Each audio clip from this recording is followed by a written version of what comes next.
All right, so thank you everybody for attending the webinar today with us. My name is Steve Olson, and I'm going to go over how to use the nesting utility that is new to the product design and manufacturing collection that runs right inside of Inventor. So again, just to kind of introduce myself for those of you that have never met me before, my name is Steve Olson. At Mesa, my title is Manager of Training Services, which just means I am in charge of our training. Just like everybody else here, though, I do some support work, I do training, obviously, and do some consulting, and just try to have a general understanding of how you are going to be utilizing the software and try to come up with the best advice I can to help you get the most out of your software. And this is one of those topics that really seems to fit into that. It's a relatively new tool that you might already have a tool that does this, or maybe you don't. Just kind of wanted you to understand how the nesting utility works. So a couple of certifications that I have that would be kind of relevant to my topic or what I'm going to be talking about today is I am a certified instructor from Autodesk, which just basically means I've gone through training from them as to what makes a good class and what how people learn and how to incorporate all that. I'm also certified in Inventor and AutoCAD, which are probably the two closest products to what you folks are using on a daily basis. And I've been at Mesa for 10 years. It's going to be 11 in just a couple weeks here. And then before that, I spent 5 years at a company called Fleetwood Folding Trailers. So I do have 5 years of manufacturing background doing drafting and design work for them using a variety of products, some Autodesk, some not. I've never done any of the CNC programming. Well, actually, I can't. I did a very small amount on a homegrown device, so I have a little bit of experience of what goes into that as well. So just a few questions for you to help me understand who I've got with us here today. I want to just kind of ask a couple of poll questions. The first of which is nesting a normal part of your workflow? So I'm going to throw up a poll here real quick so you guys can kind of respond to that. Is it something you do or you don't do very frequently?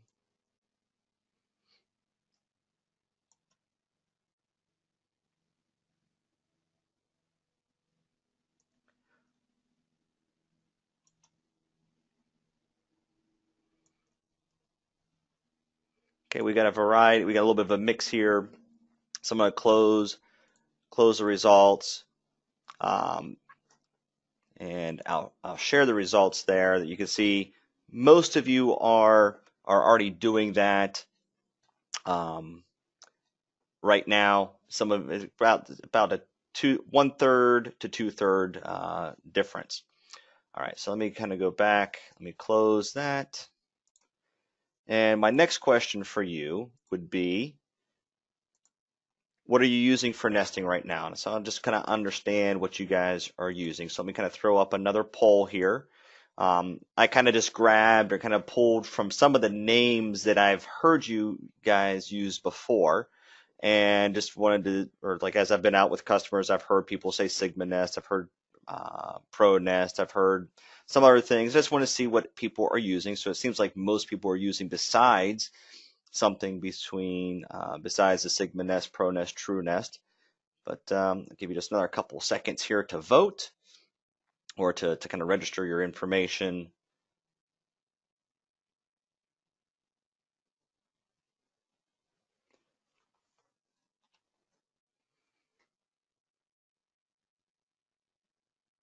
All right. So most of you have voted. So I'm going to go ahead and close the poll, and I'll share the results with you. You can see that by the vast majority, you guys are using something else, which is great. I figured most people that are doing nesting are using some tool that is outside of Autodesk. Like I said, the ones I listed there were the ones that I've kind of felt I heard more frequently, and so I kind of figured I'd just throw those ones out there. But I do know that there's all kinds of different tools and utilities like that out there. All right.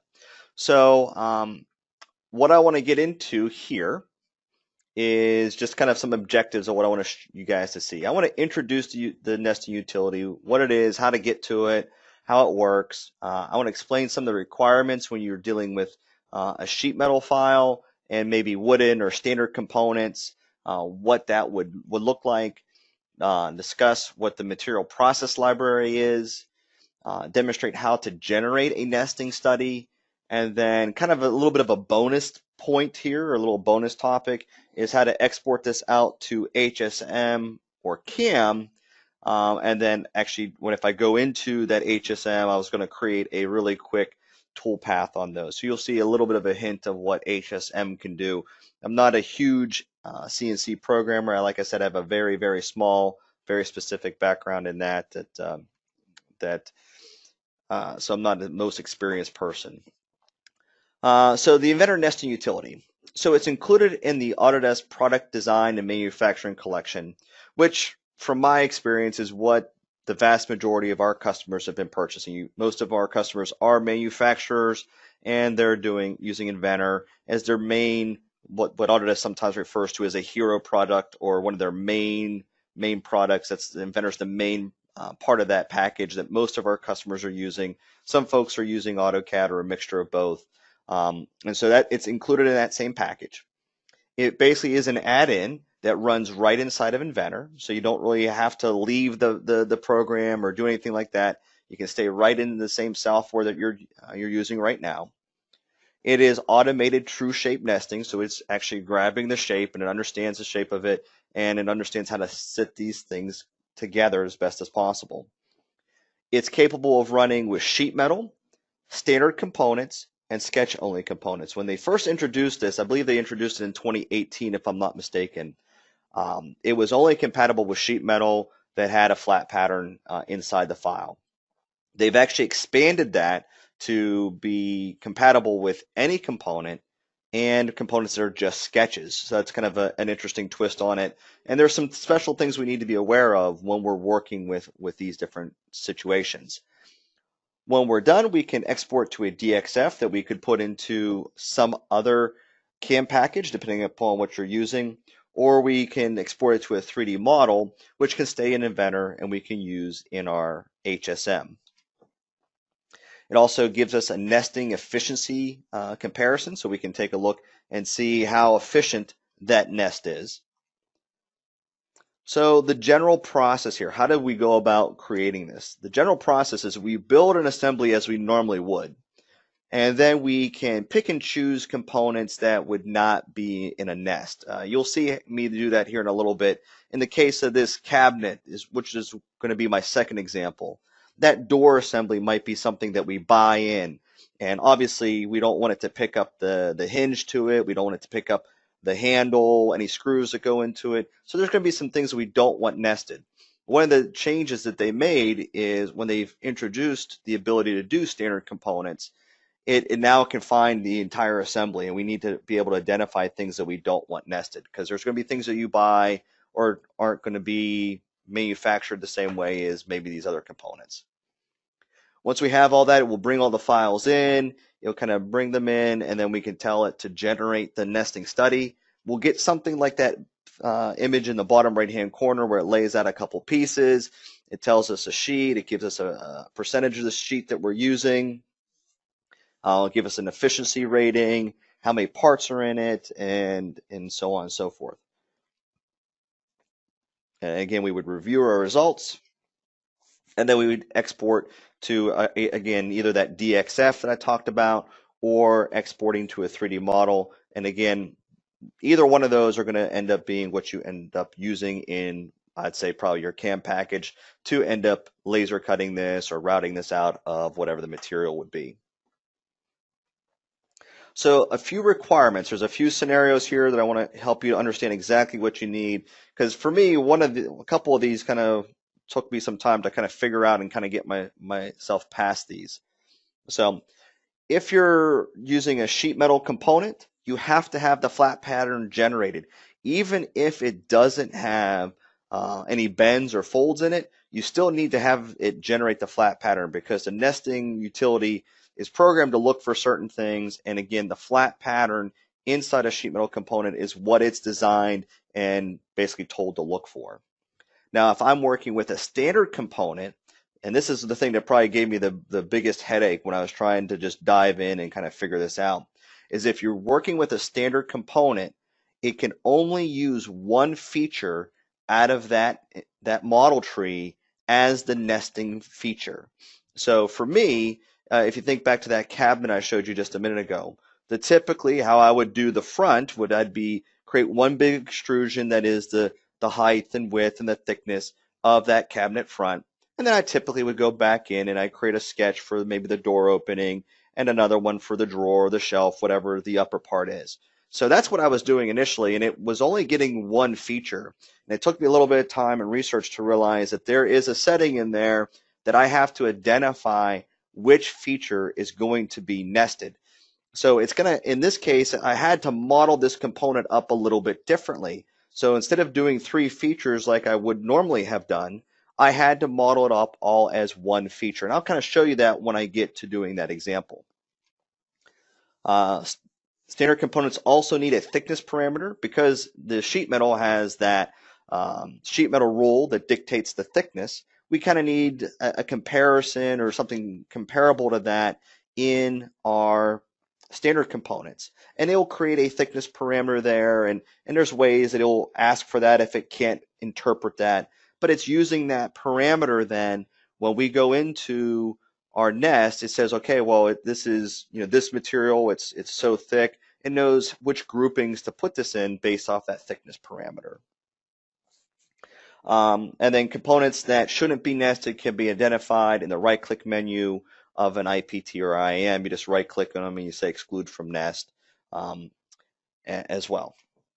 All right, so I think probably the best thing for you to see is just a demo of how this works. So let me open up Inventor here. I'll open up this model. I'll kind of walk through a couple of these things so you can see how this works. All right, so here I'm in Inventor. I got a project file that has all my 2 examples in it. I'm going to go ahead and open up the PC first. I'm going to go to the assembly. There's a chassis, which is some of the components inside of it, but I'm going to go to the entire assembly here. I'm going to go ahead and say open.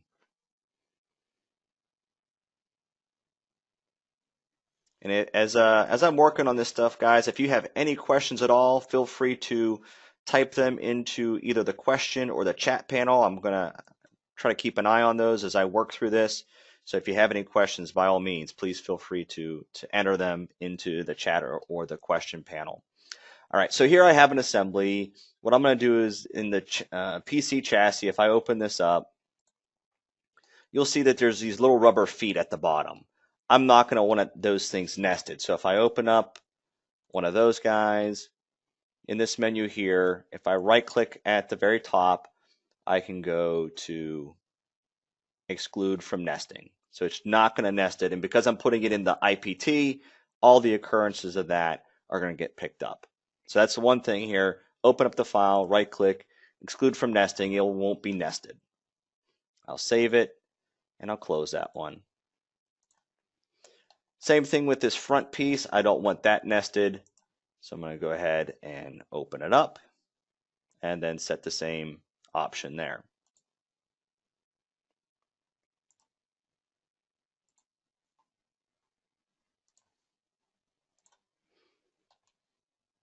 All right, so I'm going to close this as well. So I'm back to my top level assembly.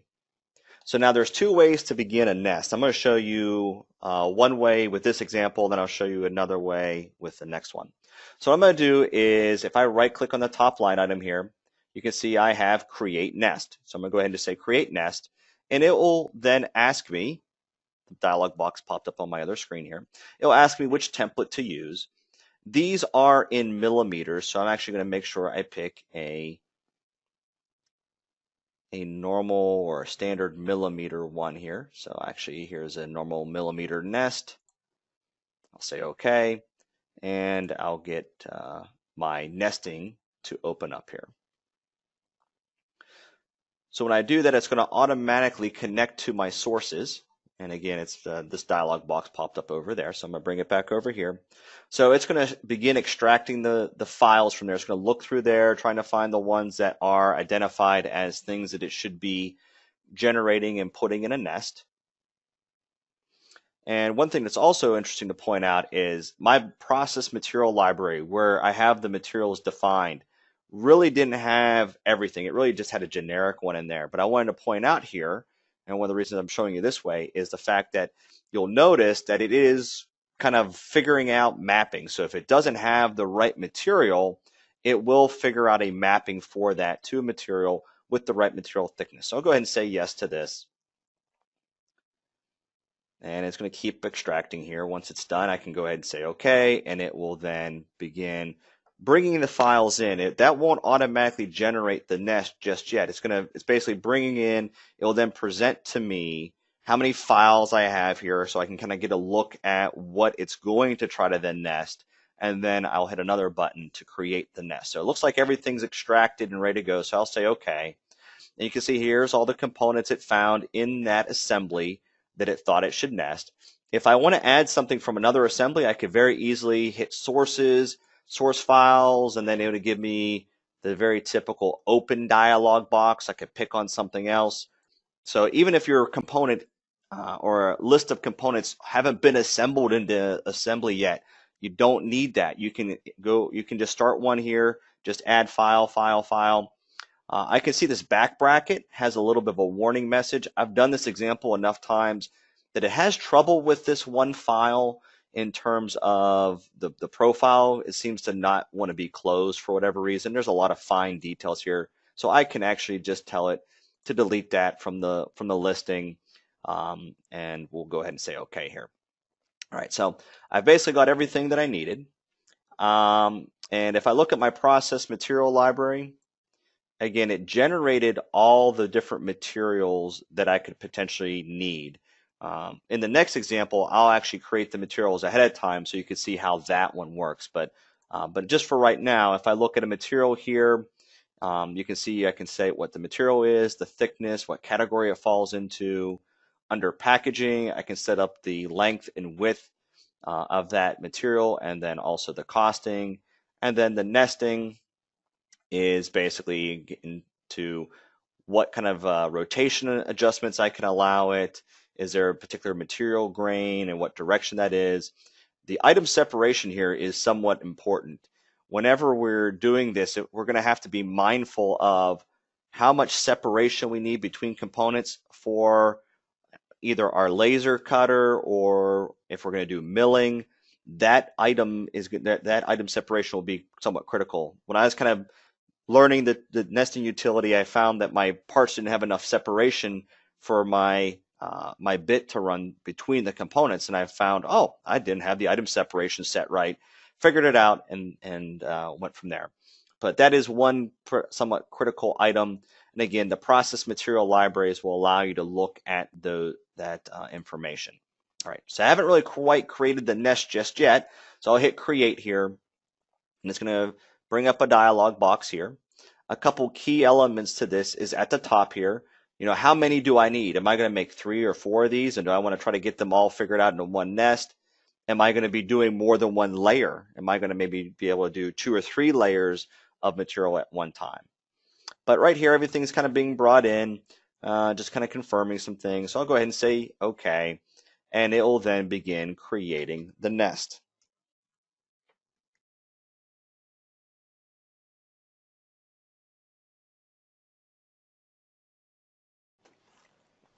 So I'll look at this one in the upper, this nest 1 here, because it's got the most components in it. You can see it kind of lays them all in there inside that overall material. This one here, this was an oddball in terms of its material thickness. And if we find there's things here that weren't really needed to be nested, like this one here, this is DC 0 or DC 7. So in my nesting over here, if I decide that one just shouldn't be included, oops, got the wrong line item there, I can just delete it out of the entire nest, if that's what I need to do. All right. So now that I've got something nested, let's just take a look at what my options are. I'm going to kind of pick on this nest 1, which is probably the busiest one out of them all. So what options do I have? So here, if I go to nest, I have one sheet in that nest. If I select the sheet, I have the ability to export up here at the top. where I can export to a DXF or an MSI file. I'll go ahead and throw it to a DXF real quick, and I'll throw it in here. I'll just leave it sheet 1. That way we can take a look at that in AutoCAD here in a second. If I tell it, oops, we'll getting another dialog box here about a configuration. Let's go ahead and use the defaults.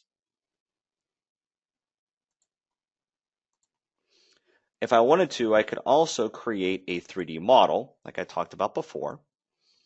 If I do that, you can see I can do a multi-body part file. I could do an assembly file. Where does it want to be saved? I'll go ahead and save it with my PC. And so if I'm doing an assembly file, extrude 2D shape or use 3D source file if available. And so I'll use that option and create instances from identical items. That looks good. And then I'll tell it to include the stock, which will include that overall stock. So I'll go ahead and say OK.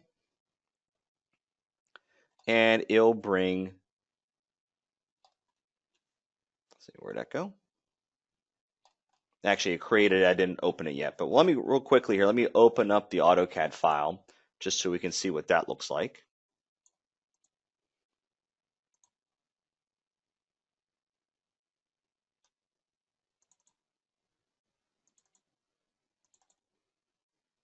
Gotta make sure I'm telling it to look at DXFs. There's that DXF file. And then there is the information. It's even got a listing of the parts that are in there at the bottom and how they're labeled at the top. So this is something I could then put into whatever other CAD or CAM package I have to begin creating the tooling of that. I'm going to close this one because that's all I really wanted to do. Just wanted to show you how that looked.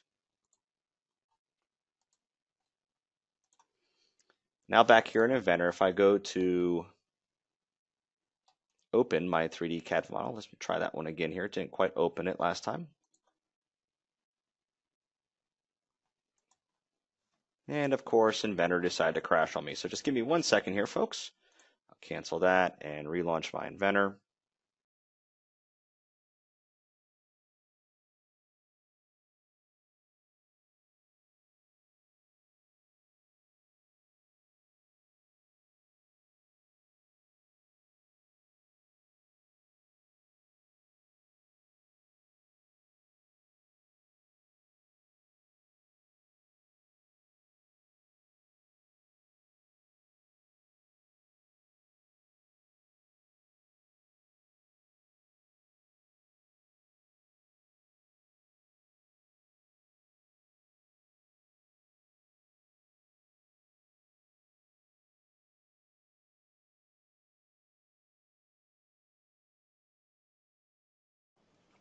So a couple of those files got deleted, or somehow they lost their references. So we'll just, I kind of deleted them there just to kind of get things back to where I had the nest. I forget to save it, unfortunately. So we're kind of speeding through here trying to create what I need to see here.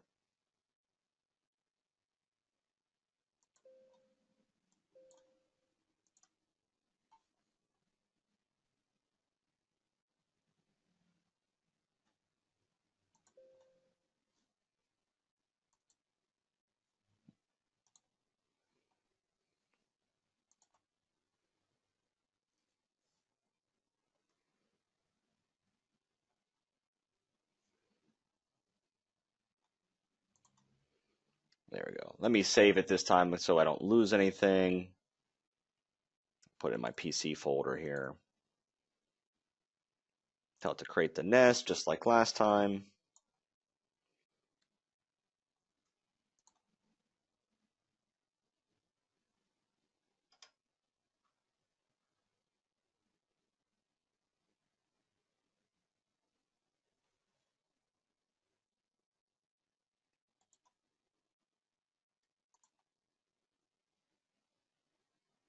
And that one file that was kind of gave me grief last time was also.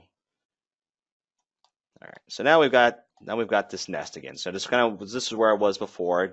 I took a few of the components out, so we have a little bit, don't have as many things as nested, which that's not a problem. All right, so looking at nest 1 again. Actually, let's go to nest 2, and there's actually one component in here. There was the back bracket, if I remember correctly. If I hover here over this error, you can see here that the back bracket somehow has, it may be open. It doesn't quite see it as being a closed shape. That's what I was talking about before. I'm just going to remove it from the nest altogether, and then that will allow me to recalculate this.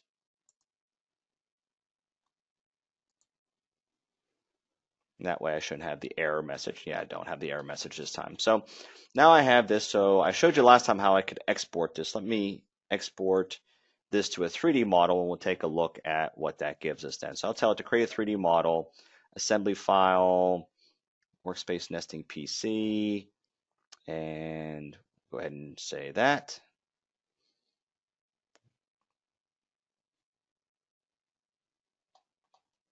And something's happening here. Should be opening that file.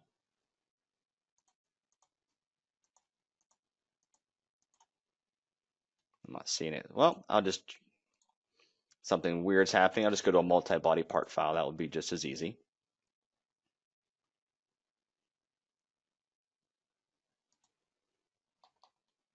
All right, so here is what I was trying to show you before, is I do have this in a nest. You can see that the body that represents the stock is there. Here's all of my components in here. Just to kind of walk you through the process of me maybe creating the toolpath here is if I go to my environments, actually not the environments, I go to my CAM tab.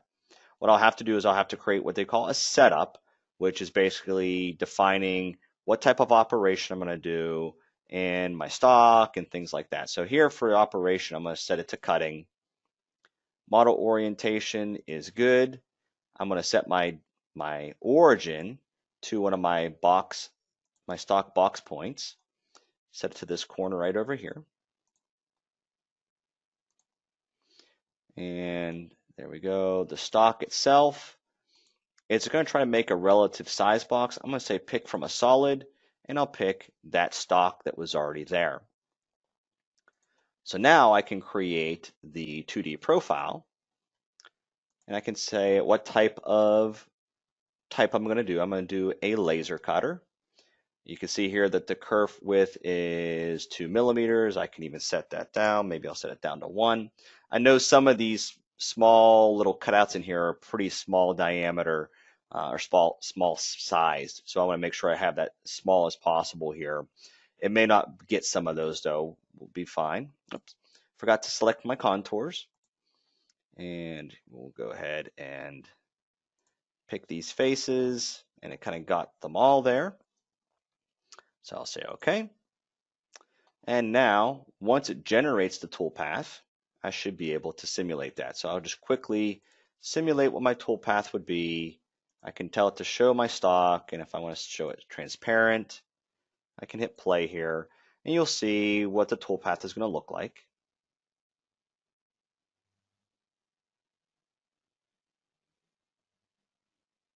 And I don't have to see it cut out all those. So really what ends up happening at this point, if you were kind of doing the HSM, again, I kind of just doing an abbreviated version of that, is this, at this point, I'd hit post-process, and I would pick what kind of operation I'm sending it, or what kind of machine I'm sending it to, et cetera, et cetera. You can see they've got a decent list of those here. So realistically, one of the points I'm trying to make here is that, with the nesting utility and the Inventor HSM that is part of the product design and manufacturing collection, you are getting the ability to model your part, nest it into a nest, and then create the tooling for that nest. So I do want to show you also an example here with a non-sheet metal assembly. So I'm going to kind of back out of all of these. And that's fine there. And let me open up another file. So I'm going to go ahead and open up that cabinet. And this cabinet is roughly a simplified version of some assembly that we used to use at that trailer manufacturer. It would kind of sit in the corner of the trailer, so we didn't have a back or anything on it. All right, so let me open up this front here really quick and show you a couple things that I was talking about earlier when I was talking about the requirements. So you can see now I only have one feature. Typically I would have three, one for the overall body, one for this cutout, one for this one. Now that I am kind of limited to one feature, I modeled it as one feature. In my browser now, you can see I've set this use for nesting. So that means that I'm identifying for the software that this is the feature you're supposed to use when I take this part over to a nest. If I look at my parameters, you'll see that there is a reference parameter that got generated called nesting thickness, and it's the material thickness of this part. So those are the two things that I kind of wanted to point out. It took me probably a good hour or so one day trying to figure out how this thing worked, and I was still struggling with it. I had to kind of, somewhere I found the answer. I can't remember exactly how I found the answer. But that is basically one of the caveats if you're going to use a standard component. If you're using sheet metal, obviously it reads the flat pattern. All right, so last time I went up here and I right-clicked and I said create nest. I'm going to try this from a different approach just to show you your secondary approach to this. So if I go up to new here, it'll give me my templates that I normally would have. I'm going to come down to my standard iNest, tell it to create, and it's going to begin creating that. It's going to be blank. There's no sources yet. One of the things I want to do is I want to show you what the process material library looked like from the very beginning. So in here, this is an inch file, and there's only one material. When I did the last example, it actually generated the materials that it needed based off the fact that this wasn't an exact match, but it was able to figure out how those should work. What I'm going to do is I'm going to preemptively create two materials. In that assembly, we have 3/8 MDF and we have 3/4 inch particle board. So what I can do here is I can say from provider, and it's going to list out Inventor here. That's the only provider it sees. And it's going to list a bunch of different materials that I can utilize. And I actually made those out of wood oak to simulate the MDF and the particle board. I'll say OK. And you can see here wood oak. I'll call this MDF 0.38 or 375, sorry. One thing I noticed also is I was actually initially calling it 3/8 and then using the inch marks, and that seemed to give me an error, and I realized I was using special characters that it was just struggling with. So I'm going to give it a meaningful name, MDF 0.375, still material wood oak, the thickness is 0.375, and then I'll create another one here. And I'll call this part board 0.75, and I'll set the thickness to 0.75. So I got my material set up. So realistically, we should build those into the template. I'm kind of doing it ahead of time here just to show you if you were going to build it into the template, how you would go about doing that. And then at this point, I would then save this as a template, and then I use this moving forward. I'm going to connect to sources. So I'm going to say sources here, and I'm going to go to my cabinet IAM, say open, and the door, it wasn't defined appropriately. I didn't want the door route. I didn't want the door in here anyway. That's part of that assembly, and I didn't flag it as such, but I'm just going to go ahead and delete it out of the nest. So right now I've got a front, a side, a shelf, and a top. Those are the components that I need. If I scroll over here, you'll see that these are standard parts, and it's figuring out the MDF 3/8 and the particle board 3/4. Say OK. It's going to lay these out. And I'm going to go ahead and tell it to create the nest.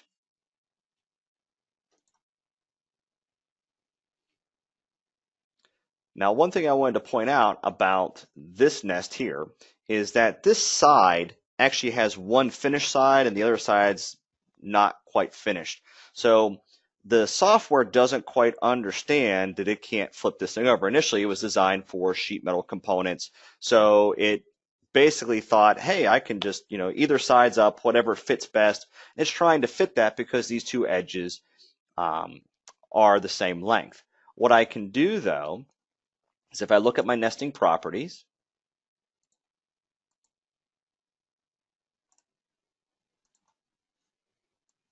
Bring this dialog box over here. So basically the side is bound to certain information in that assembly. I'm going to unbind it. I'm going to tell it needs to be mirrored. So if I say OK here, it should recalculate that, and it'll change it around. So now it's over here, but the right side, the finished side, is now up on that component. So that's something you kind of need to be mindful of and careful of. Also is in my process material library here, if I look at the packaging for this, the nesting here, the item separation I've set to 0.25. So that's going to give me the idea that I need to keep my tool to about 1/4 of an inch in diameter. If I have a bigger tool, then that's fine. But I wanted to kind of just point that out here. So I'm going to follow the same process as I did before. I'm going to export out this sheet. I'm going to create a 3D model of it. The multi-body one seemed to work better last time, so I'll just go with a multi-body one again. I'm going to go ahead and save it so I don't lose this, just in case something bad happens here. So there is my nest. There again is a body representing the raw material. So I'm going to go into my CAM environment. I'll create a setup. I'll set my stock point to this corner over here, or my origin to my corner over there. For stock, I'll have to tell it to use this solid.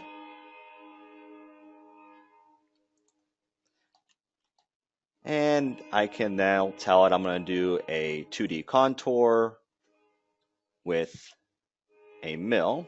I'm going to turn off the coolant. I got to pick a tool out. Tool library popped up over here. I have to bring that back over here. And I'll just pull from one of the samples here.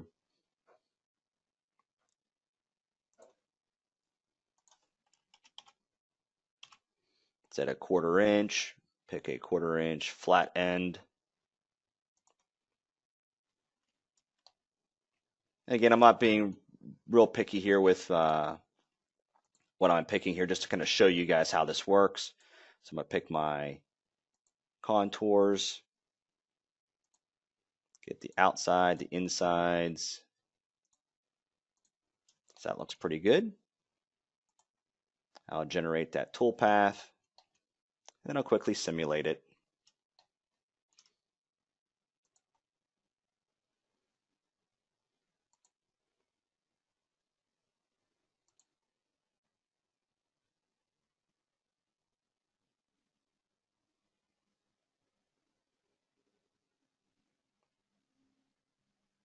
All right, so there is that. So again, in just a few moments, I was able to go from an assembly to a nest to a basically a toolpath, which I didn't post-process that yet, but I don't really have anything that I'm connected to at this time to really do something like that. So kind of just skipping that process altogether. But that would be from beginning to end how you would generate the nest and then create the tool pathing from that. So let me go back to my PowerPoints here, kind of just wrap up with a few thoughts here. So we did our 2 examples.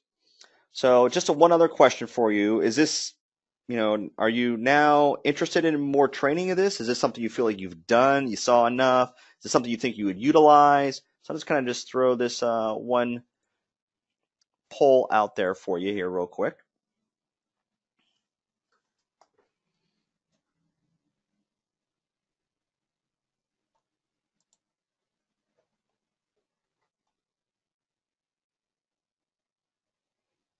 Okay. So some of you think that you might end up using this. Some of you think you may not. Maybe some of you down the road. So I'm going to close the poll here just to quickly share. Then we got a good mix. At least most people think that they would utilize this at some point, maybe now or maybe down the road. A few people probably already are using tools that they feel good about and feel that they understand. They feel comfortable with those, and that's great. I think one of the things that Autodesk is really kind of again shooting for is by adding this, kind of give you the ability to stay in the package that you're in, and then also potentially maybe give you a ability to save some money in the fact that, okay, well, I'm already paying, so much for Pro Nest. Well, this does just as good of a job, in terms of the nesting utility. Maybe you can save some of your resources or some of your budgetary items for that. All right. So just a couple other points here. Any questions? Okay, so if somebody's asking here if I could show a quick example of how to do a nest of sketches. So let me see if I can do one of those. That's one thing I haven't done yet because almost everything I've done is based off of some sort of component, but let's see what we can do here in terms of a quick example with maybe doing a nest of just from a sketch. So I'm going to just go ahead and create a part file here. I'll do a 2D sketch on that plane, and I'll just throw some lines on here.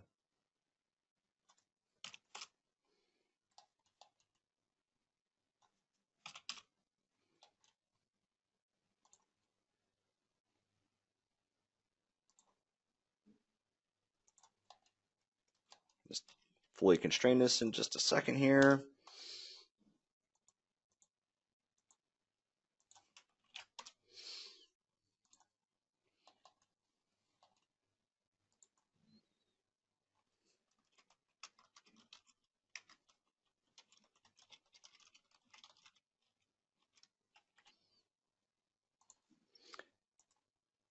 So you can see here in my right click menu, you can see there is a use for nesting. So just like I did with the feature, it's allowing me to identify this sketch as something to use for a nest. If I do that though, you can see here by doing that in my parameters, it did throw a nesting thickness in here. And so I could say, well, maybe this is 1/4 of an inch thick or something like that. So let me just copy this one and I'll then we'll generate a nest for it. So if I save copy as, I'll call it number 2. And let me open that one up.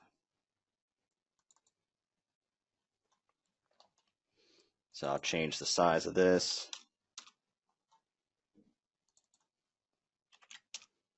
All right, so I've got at least 2 different parts here, and this should still have retained the use for nesting, and it's still using that nesting thickness. So that's the 2 things. When it's not a sheet metal component, you need to have a sketch or a feature identified as what's being nested, and then that should prompt it to create that parameter there. So now if I do this, if I start a new nest,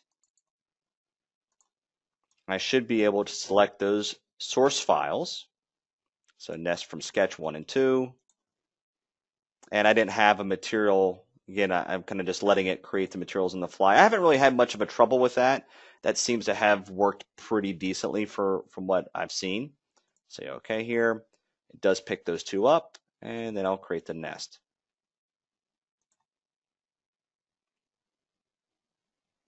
So not too bad there. So hopefully that was you're able to see what that is. So one person was asking, can we produce different quantities of individual parts within a single nest? All right, so what we should be able to do here is if I go into my nesting properties, I'm sorry, not the nesting properties. If I go to this nest here, and I go to the properties, at the top here I got the stack size, and here I have the individual quantities. So I can say, oh, I need 2 of these, and I need 4 of these to create what I need. And that should recalculate. And now I've got 2 of these and 4 of those. So again, in an individual nest, if I go to the properties, I've got the quantity line item here. When I first initially did it, it did have at the top.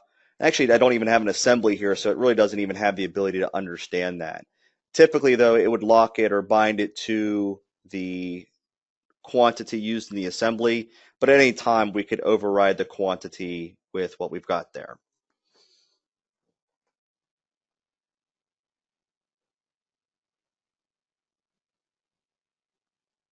All right, so A couple questions here. So one is, can they be tabbed together? That is actually something that would be done in the CAM package. That basically once we have that thing defined, that would be a setting in the CNC portion of it.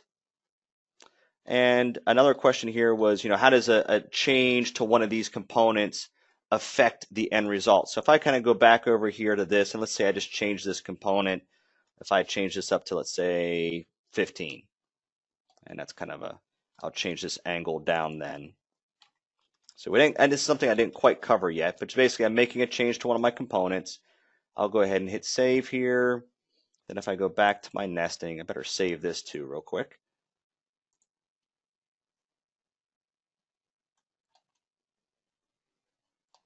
If I tell it to update all, should actually here. So if I go back to my sources, you can see this source needs updated. So I'll tell it to start the extraction. It should correct that size change. You can see that one's corrected. And now it's laid out the nest again. So what happened there is I made a change in this part file. I came back over the nest. Didn't quite pick it up, so I was like, well, why didn't it do that? So I went to my sources, and one of these components did have a recycling symbol there saying, something's not, I'm a little out of date. I just hit start extract, it re-extracted it, and then it caused it to then update my nest. And you can see it's even laid it out differently based off of the size change.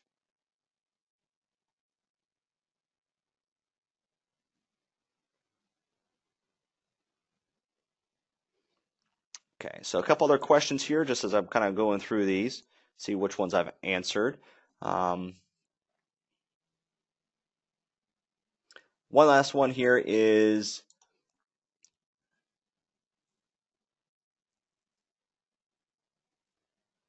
okay, two questions here that I'll try to address here. Is one is, I missed the explanation of how you control which side is up.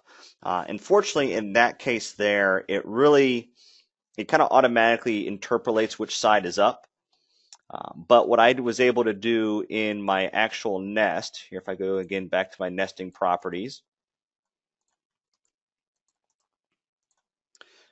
what ends up happening here is you'll see the line items for the two components, and they're automatically bound to a definition there. What I did to kind of flip my one component over because it was the wrong direction, I unchecked the binding of that one, and I checked the mirror, basically saying this thing needs to be flipped over to the other side. And then that would then cause this to then be updated. And again, you can see it's kind of scrolling through there and set that up. The other question is can you set a stock size and ask it to fill out as many components as possible? So in the process material library is where we define the stock size. So if I go to this package here, you can see under the general, there's the length and width, and that's the size of it. I haven't seen a setting yet that allows me to say, just fill this thing out with as many as possible. That's the one thing I haven't found yet. If I find that, I'll send an update out to all of you, but that's the one thing I haven't found just yet.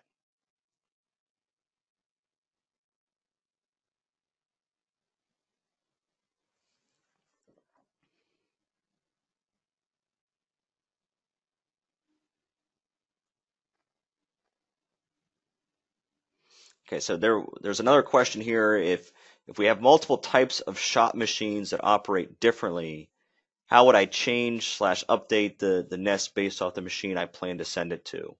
So you would I'd have to understand a little bit better about what would be different about it. Maybe I guess the tooling or the spacing that would need to be there. You could do one of two things. One is you could generate basically two different nests, one for each of the two different machines, and then just send the appropriate one to the right machine. I'm not really sure if there is a way to kind of do all that inside of one file. I think you'd almost have to have two separate nests, but we could very easily copy this one, put some different material definitions. Those material definitions are actually stored in this file. So if there was some sort of machining difference there, we could do that.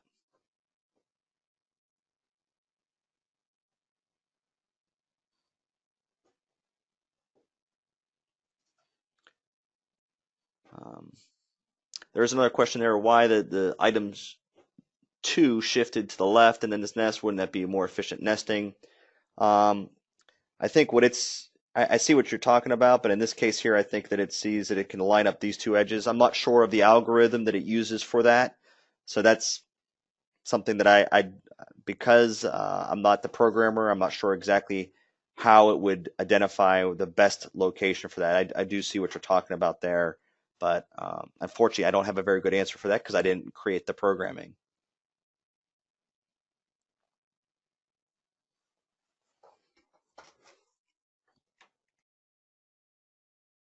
All right, any other questions before I wrap up?